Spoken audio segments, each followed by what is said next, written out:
نوجوان ہے یہ خوف خدا والا ہے، اس کے دل میں خوف خدا ہے، تبھی تو یہ سیب کی معافی کے لیے آیا ہے، ورنہ لوگوں کا تو عالم یہ ہے کہ اگر کسی باغ کا سیب اچھا لگیا تو ان کی تمنا یہ ہوگی یہ باغ کیسے کر کے اپنے قبضے میں آئے، یہ خوف خدا والا ہو رہا ہے۔ تو اب آزمانے کے لیے کہا کہ تمہاری معافی ایسے نہیں ہوگی، کہا معافی پھر کیسے ہوگی؟ کہا تمہاری معافی ایسے ہوگی کہ تم کو 12 سال ہماری خدمت کرنا پڑے گا۔ اب ایک سیب کی معافی اتنی تگڑی تو نہیں تھی کہ 12 سال خدمت کرنا پڑ جاتی، ارے سیب تو کھا لیا تھا، اور ایک سیب کی قیمت آج کے دور میں کتنے کی ہوگی؟ 20 روپے کا ہوگا، 25 روپے کا ہوگا، 30 35 50 روپے کا، 100 روپے کا مان لو، یہ بہت بڑی قیمت نہیں ہوئی کہ 12 سال خدمت کروائی جائے، معاف کر دیتے پیسے ہی، یہ بہت یہ کہہ دیتے اتنے روپے دے دو جتنے کا یہ سیب ہے، مگر شرط کیا لگا رہے ہیں کہ 12 سال تمہیں ہماری خدمت کرنا پڑے گی۔ یہ 12 سال کی شرط کیوں لگائی؟ ان کو جاننا تھا، پرکھنا تھا کہ نوجوان واقعی ایسا ہی ہے جیسا نظر آ رہا ہے، اگر واقعی ایسا ہی ہے اس کی شب و روز میں دیکھوں گا، اس کا کام کرنے کا انداز دیکھوں گا، پرکھوں گا، جانچوں گا، اگر واقعی خوف خدا والا ہو گیا تو واقعی خوف خدا والا ہوا تو اپنی بیٹی کی شادی کے ساتھ میں تو اپنی بیٹی کی شادی میں اس نوجوان کے ساتھ میں کر دوں گا، اور باقی 12 برس دیکھ لیا کہ میری بیٹی ایک ہے، اس کے لیے اس نوجوان سے بہتر کوئی نہیں ہو سکتا ہے۔ میری لڑکی وہ دیندار ہے، جس نے کبھی چغلی نہیں کی، جس نے کبھی غیبت نہیں کی، جس کا قدم حرام کی طرف نہ بڑھے، اس لڑکی کے لیے اگر رشتہ ہو سکتا ہے تو اسی نوجوان کا رشتہ ہو سکتا ہے، بہتر رشتہ ہو سکتا ہے۔ لہذا جب جانچ لیا، پرکھ لیا تو اپنی بیٹی کا رشتہ کر دیا۔ حالانکہ اس واقعے سے پتہ لگتا ہے کہ عبداللہ سومئی کوئی عام انسان نہیں تھے، اللہ والے تھے تو تھے ہی تھے، دنیاوی طور پر بھی مضبوط تھے۔ اس بات سے پتہ لگتا ہے کہ آپ کا باغ تھا، کیا تھا؟ سیبوں کا باغ تھا، اور جس کا باغ ہوتا ہے وہ بھی مانتا ہی ہوتا ہے نا۔ انہوں نے اب یہ نہیں دیکھا کہ نوجوان کے پاس میں بھی کچھ ہے کہ نہیں، یہ کھلا پائے گا میری بیٹی کو یا نہیں کھلا پائے گا، کچھ نہ دیکھا، کیونکہ اس واقعے سے پتہ لگتا ہے کہ حضرت شیخ صالح موسیٰ جنگی دوست غوث پاک کی والد محترم یہ دنیاوی اعتبار سے غریب تھے، ان کے پاس مال و دولت نہ تھا، تو عبداللہ سومئی نے مال نہ دیکھا، دولت نہ دیکھی، بیک گراؤنڈ نہ دیکھا، کچھ نہ دیکھا، دیکھا تو یہ دیکھا کہ نوجوان دیندار ہے، دینداری دیکھ کر رشتہ کر دیا۔ اللہ نے ایسی برکت دی اس رشتے میں، ایسی برکت دی اس رشتے میں کہ ان نوجوان اور نوجوان لڑکی سے، عبداللہ سومئی کی لڑکی سے اور حضرت شیخ ابو صالح موسیٰ جنگی دوست سے ایک ایسا بچہ پیدا ہوا، ایسا بچہ پیدا ہوا کہ اتنا لمبا ٹائم گزر چکا ہے، بڑے بڑے بڑی دنیا میں آئے مگر اس بچے جیسا کوئی نہ آیا۔ اب قیامت کے قریب سے ایک بڑی ایسے آئیں گے جن کا وہ مقام ہوگا، ان کو چھوڑ کے کوئی ایسا نہیں ہے جن کا مقام غوث پاک جیسا ہو، غوث پاک سے بڑھ کر ہو۔ تو دینداری کی یہ برکت یہ سب سبحان اللہ کیا ہے، یہ برکت ہے۔ تو کوشش یہ کیا کریں کہ اگر دیندار مل جائے، لڑکے کی شادی کرنا چلے لڑکی دیندار مل جائے سبحان اللہ، لڑکی کی شادی کرنے چلے لڑکا دیندار مل جائے سبحان اللہ، کیونکہ یہ زندگی جو ہے اس میں بہت کچھ اتار چڑھاؤ بھی آتے ہیں۔ ایک عالم صاحب کا ایک مرتبہ بیان سن رہا تھا، وہ بیان فرما رہے تھے کہ دو لوگ جو ہوتے ہیں نا ان کے مزاج اگر بہت آپس میں مل گئے، بہت زیادہ مل گئے، تب بھی کتنے ملیں گے؟ 80%۔ کتنے ملیں گے؟ 80%۔ بہت مل گئے، بہت اچھے مزاج دونوں کو مل گئے، دونوں کا مزاج ایک جیسا ہے، دونوں کی عادتیں ایک جیسی ہیں، تو کتنے ملیں گے؟ 80%۔ پھر بھی 20 رہ گئے، کتنے رہ گئے؟ 20%۔ اب اس 20% میں کیا کرنا پڑے گا؟ سمجھوتا کرنا پڑے گا۔ کیا کرنا پڑے گا؟ سمجھوتا کرنا پڑے گا۔ اب سمجھوتا کون کر پائے گا؟ سمجھوتا وہی کروائے گا جس کا دینی ذہن ہوگا۔ اس کا کیا ہوگا؟ دینی ذہن ہوگا۔ غلطیاں سب سے ہوتی ہیں، ہم سے بھی غلطیاں ہوتی ہیں، آپ سے بھی ہوتی ہوں گی۔ اگر سامنے والا دینی ذہن کا ہے، اگر بیوی دینی ذہن کی ہے، کہ شوہر دینی ذہن کا غلطیاں سب سے ہوتی ہے، بیوی سے بھی غلطیاں ہو جاتی ہیں. شوہر دینی ذہن کا ہے تو اس کے ذہن میں یہ بات آئے گی اگر میں نے اس کی غلطی پر سزا دی تو غلطیاں مجھ سے بھی ہوتی ہیں، کہیں ایسا نہ ہو کہ رب تعالیٰ نے مجھے سزا دے. اور اس سوچ کی وجہ سے وہ کیا کرے گا، اپنی بیوی کی غلطی کو معاف کر دے گا. ایک شخص تھا، ایک مرتبہ جب بیوی نے کھانا بنایا نمک بہت تیز کر دیا. اس نے جب کھایا غصہ آ گیا، غصہ بہت آیا، مگر ایک بات ذہن میں آئی غلطی اس سے ہو گئی، غلطیاں مجھ سے بھی ہو گئی. اگر میں نے آج اس کو معاف نہیں کیا ہو سکتا ہے رب تعالیٰ بھی مجھے قیامت میں معاف نہ کرے. آج میں معاف کر دیتا ہوں، شاید کہ رب تعالیٰ اس وجہ سے مجھ کو معاف کر دے. اب انتقال ہوا، کسی نے خواب میں دیکھ کر پوچھا ما فعل اللہ بک، اللہ نے تمہارے سے کیا معاملہ فرمایا؟ تو کہا میں نے اپنی بیوی کی خطا کو معاف کیا، اللہ نے میری خطا کو معاف کیا. سبحان اللہ. یہ دینی ذہن کی بات ہے. اب ایسی لڑکی کا ذہن ہو دینی تو شوہر، ایک شوہر کو ہوتا ہے شوقین ہوتا ہے اپنی بیوی کو پہنانے اڑانے کا، اپنی بیوی کے شوق پورے کرنا چاہتا ہے. کتنے پورے کرنا چاہے سارے شوق پورے نہیں کر سکتا، سارے شوق پورے نہیں کر سکتا ہے. تو اگر بیوی کا دینی ذہن ہوگا تو وہ یہ سوچ لے گی کہ میرے شوہر کو جو آمدنی اتنی نہیں ہے، تنخواہ اتنی نہیں ہے، ان کی آمد اتنی نہیں ہے، جتنا بھی یہ کر پا رہے ٹھیک ہے اور نہیں کر پا رہے کوئی بات نہیں، اللہ ان کو سلامت ہے. یہ دینی ذہن کی باتیں ہیں. تو دین کی طرف توجہ بالخصوص دی جائے. حالانکہ آج کے دور میں دیندار ملنا بہت مشکل ہو گیا.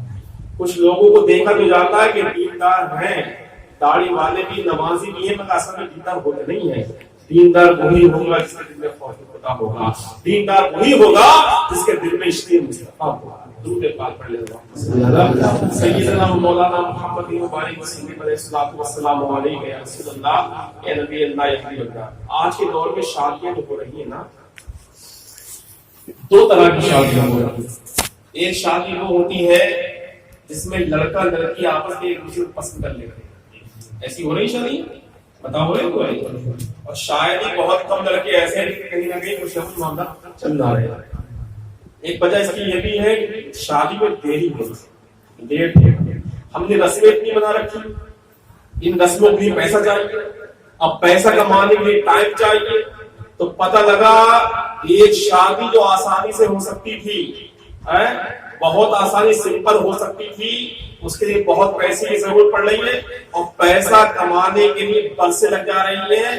تو جس نوجوان کی شادی 18 19 20 میں ہو جانی چاہیے تھی، وہ 35 سال میں جا کے ہو رہی، 40 سال میں جا کے ہو رہی ہے.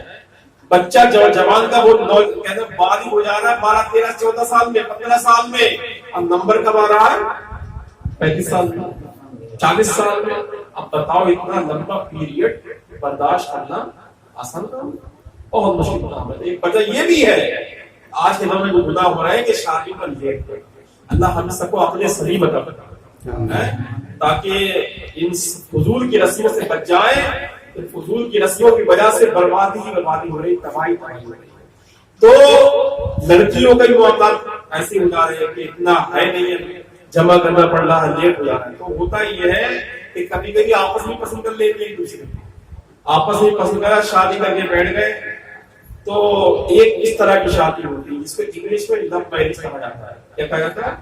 Love marriage. لڑکا لڑکی نے آپس میں پسند کیا، شادی ہو گئی، یہ ہوتی لو میرج. اور ایک ہوتی ہے کہ لڑکا اور لڑکی کے ماں باپ رشتہ دیکھتے ہیں، اس کو کہتے ہیں کیا؟ Arrange marriage. کیا کہتے ہیں؟ Arrange marriage. ان دونوں بہتر کون سی شادی، یہی بتانا چاہوں گا میں آپ کو، بہتر کون سی شادی ہے. ان میں بہتر وہ شادی ہے اس کو ارینج میرج کہا جاتا ہے. کیا کہا جاتا ہے؟ Arrange marriage. اس میں ماں باپ دیکھتے رشتہ، ماں باپ رشتہ کرواتے ہیں، وہ بہتر ہے، وہ کامیاب ہے. اگر آپ غور کریں کہ لڑکا لڑکی نے آپس میں رشتہ کر لیا، بھاگ بھی کیا، کیسے بھی کیا، آپس میں محبت سے کیا، وہ رشتہ زیادہ ٹکاؤ نہیں ہوتا ہے. اس میں لڑائی جھگڑے بہت ہوتے ہیں، اس میں پریشانی زیادہ ہوتی ہے. تو کامیاب کم ہوتا ہے. اور جس رشتے میں ماں باپ نے پسند کیا ہے رشتہ، ماں باپ نے کروائی شادی، وہ کامیاب زیادہ ہوتا ہے. وجہ کیا ہے؟ وجہ بتاؤ. بچے جو ہوتے ہیں ان کو تجربہ اتنا نہیں ہوتا ہے. جس وقت کسی لڑکے اور کسی لڑکی سے محبت ہو جاتی ہے تو اس کے بس ایک ہی تمنا ہوتی ہے, ہر وقت اس سے بات ہوتی ہے. کیا تمنا ہوتی ہے؟ ہر وقت بات ہوتی ہے, ہر وقت موبائل پہ میرے ساتھ رہے. تمنا تو یہ ہے, اگر نہیں آ رہی تو ناراض ہوئی آ رہے. تو آپ خود سوچیں, اگر کوئی لڑکی ہر وقت بات کر رہی ہے تو بتاؤ گھر کے کام اس کو کرنا آتے ہوں گے کیا؟ اس کا مطلب اسے کام کرنا نہیں آتا ہے. اگر کام کرنا آتا ہوتا, روٹی پکانا آتی ہوتی, وہ روٹی پکاتی. اما کہتی روٹی پکا, روٹی پکاتی ہوتی, جھاڑو دیتی ہوتی, ٹائم نہیں مل پاتا. اس کا مطلب یہ ہے ہر وقت موبائل میں لگی ہوئی ہے, اس کو کام دھندا کرنا نہیں آتا ہے, اس کو کوئی بھی اس کے پاس میں ہوتا نہیں ہے, یہ بیکار کی لڑکی ہے. اس وقت تو مزہ آ رہا ہے کہ ہر وقت بات ہو رہی ہے. جب شادی ہو جاتی ہے اب وہ روٹی پکانا جانتی نہیں ہے, کام کرتی نہیں ہے. اب بتاؤ تو اس بات سے پیٹ بھر جائے گا, اب بات سے تو پیٹ بھر جائے گا. اب تو روٹی بھی چاہیے ہے, اب تو کھانا بھی چاہیے, اب تو کپڑے بھی دھلے ہوئے چاہیے, سب چاہیے, مگر اس کو آتا کچھ بھی نہیں ہے. تو پتا یہ لگا لڑکا جو پسند اپنی کر رہا ہے اس میں بڑی خامیاں ہیں. جو باپ پسند کر رہا ہے, ماں پسند کر رہی ہے, وہ سب دیکھ رہے ہیں. لڑکی کو کھانا بنانا آتا ہے کہ نہیں, تو کام کرنا آتا ہے کہ نہیں, ہنر مند ہے کہ نہیں, یہ سب کچھ دیکھتے ہیں. تو اس میں دقتیں نہیں آتی ہیں, پریشانی نہیں آتی ہے, وہ کامیاب. اب ایسی کوئی لڑکی کوئی لڑکا پسند آ گیا, اب لڑکی کو بھی یہی لگ رہا ہے کہ میرا ہونے والا جو شوہر ہے وہ ہر وقت مجھ سے بات کرتا رہے. تو اگر باقی کو ایسا کرنے والا ہے تو اس کا مطلب اسے کہ کوئی کام کرنا نہیں, وہ بیکار ہے, یہ ٹھلا ہے, کچھ بھی کرنے والا نہیں ہے. اب تو بڑا مزہ آ رہا ہے کہ بس بات کرتے رہا کروں, مجھے کچھ نہیں چاہیے, بس تم چاہیے ہو. بس شادی کے بعد میں سب کچھ چاہیے, کپڑے بھی چاہیے, چپل بھی چاہیے, چوڑی بھی چاہیے, بارات کے لیے سب کچھ چاہیے. اب کوئی بات سے تھوڑی کام چلے گا. پتہ لگا وہ تو ہر وقت بات ہی کرتے رہتے, اس کا مطلب کسی کام دھندے میں نہیں تھا. تو اب جب بارات ہو جاتی ہے, شادی ہو جاتی ہے, تو پتہ لگتا ہے کہ ہمارا تجربہ تو فیل ہو گیا. تو آج کے نوجوانوں کو, آج کے نوجوان لڑکوں کو, نوجوان لڑکی کو میرا یہ پیغام ہے کہ شادی کرو تو ماں باپ کی پسند کی کرو, ماں باپ کی پسند کرو شادی. کیونکہ ماں باپ ایک تجربے کے بعد میں شادی کرتے ہیں, انہوں نے بہت کچھ دیکھا ہے, زندگی میں بہت کچھ دیکھ چکے ہیں, بہت موڑوں سے گزر چکے ہیں. انہیں پتا ہے, ان کی شادی ہو چکی ہے, انہیں پتا ہے شادی کے بعد میں کیا کیا ہونا ہے. صرف باتوں سے پیٹ نہیں بھرے گا, صرف محبت بھری باتوں سے پیٹ نہیں بھرے گا, بلکہ اس کے لیے کچھ عملی کام کرنا. آپ بھی سمجھ گئے ہوں گے کون سی میرج کامیاب ہے, بتائیے کون سی کامیاب ہے؟ ارینج میرج کامیاب. تو ان چکروں میں بھی نہ پڑے ہو. ماں باپ کو بھی چاہیے کہ جلد سے جلد کوشش کریں اپنے بچوں کی شادی کرنے کی. میں اپنے بیان کو یہیں تک کر دیتا ہوں, حالانکہ دلچسپی آپ کو آ گئی ہے, بلکہ اب تو یہ یاد آتا ہے کہ خوب بھی یہ ہو گیا. تو آقا فرماتے ہیں کہ شادی کی جاتی ہے دولت دے کر کی جاتی ہے. دولت مند ہے کہ نہیں, کہ ملے گا کہ نہیں. اور نمبر 2 یہ دیکھا جاتا ہے خاندان. کیا دیکھا جاتا ہے؟ خاندان. کچھ لوگ خاندان دے کے کرتے ہیں کہ مضبوط خاندان ہے, اپنے اچھے سپورٹ ہو جائے گا. تو یہ خاندان کچھ بھی نہیں, میں سمجھتا ہوں اس کو دینداری دیکھی جائے. آگے حدیث میں آ رہا ہے, اگر نمبر 3 پہ خوبصورتی دیکھی جاتی ہے. کیا دیکھی جاتی ہے؟ خوبصورتی اور دینداری دیکھی جاتی ہے. تو آقا فرمائے تم جو ہے دینداری کو ترجیح دو. کیا کو ترجیح دو؟ دینداری کو. نہ دولت دیکھو, نہ خاندان, نہ ہی خوبصورتی, بلکہ دیکھا جائے تو کیا دیکھا جائے؟ دینداری. کہ اگر دینداری ہے تو سمجھو سب بڑھیا ہے, سب اچھا ہے. اگر دینداری نہیں ہے تو اگر وہ بیوی جس کی خوبصورتی دیکھی ہے اس کے اندر دینداری نہیں ہے تو اپنی خوبصورتی کے سامنے کیا کرے گی؟ کہ تو اوقات نہیں دے گی. میں تو اتنی خوبصورت ہوں, میری اماں نے, میرے ابا نے کیا دیکھا تمہارے اندر کہ میری جیسے خوبصورت کو تمہارے پلے باندھ دیا. میرے تو بڑے بڑے اچھے رشتے تھے, پوری زندگی برباد کر کے رکھے گی. خاندان دیکھتے مضبوط خاندان ہے, پایا جبر ہو جائے گا. پایا کیا جبر ہوگا؟ اگر دیندار نہیں ہے اس کو ہمیشہ دبا کے